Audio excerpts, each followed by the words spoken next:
இந்த 41 பேர் இறந்திருக்கிறாங்க. மயக்கமுட்ட உடனே ஆம்புலன்ஸ் வந்து அவரெல்லாம் மருத்துவமனையில் சேர்க்கப்பட்டாங்க. அன்று காலை வரை 39 பேர் இறந்துட்டாங்க. அடுத்த நாள் காலையில் 2 பேர் இறந்திருக்கிறாங்க. மொத்தம் 41 பேர். இதுல அவசரமா ஒரு நபர் கமிஷன் அமைக்கிறாங்க. அவசரமா பதற்றத்தோட அங்க உடற்கூறு இறந்தவருடைய உடற்கூறு ஆய்வு செய்ய வேண்டும் ஒரு உத்தரவு பிறப்பிக்கப்பட்டு மாவட்ட ஆட்சியர் உத்தரப்பிக்கப்பட்டு இரவு 1:45 மணிக்கு அந்த பணி துவக்கிறாங்க.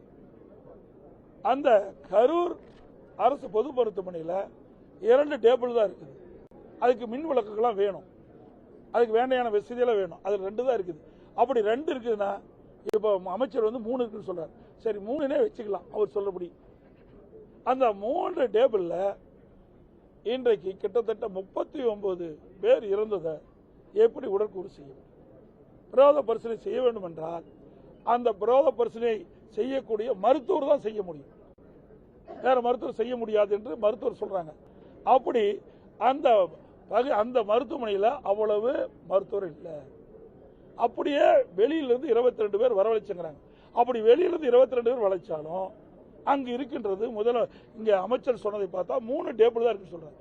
3 டேபிள்ல 1:45 மணியிலிருந்து நான் 8 மணிக்கு போகும்போது 31 பேர் உடற்கூறு ஆய்வு செய்யப்பட்டு விட்டது. ஆக ஒரு உடற்கூறு ஆய்வு செய்வதென்றால் ஒரு உடலை உடற்கூறு ஆய்வு செய்வதென்றால் 1.5 மணி நேரம் வேணும். உடற்கூறு ஆய்வு செய்த பிறகு என்னென்ன காரணத்திற்காக அவர் இறந்தார் என்ற ரெக்கார்டெல்லாம் பண்ண வேணும்.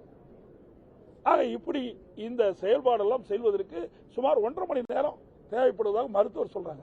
அப்படி இருக்கின்ற பொழுது 31 பேர் எப்படி இவ்வளவு வேகமாக விரைவாக உடற்கூறு செய்ய முடியும் என்ற ஒரு சந்தேகம் மக்களிடத்திலே இன்றைக்கு பரவி இருக்குது, எழுந்திருக்குது. அது அச்சத்தை போகுது. அரசுடைய கடமை.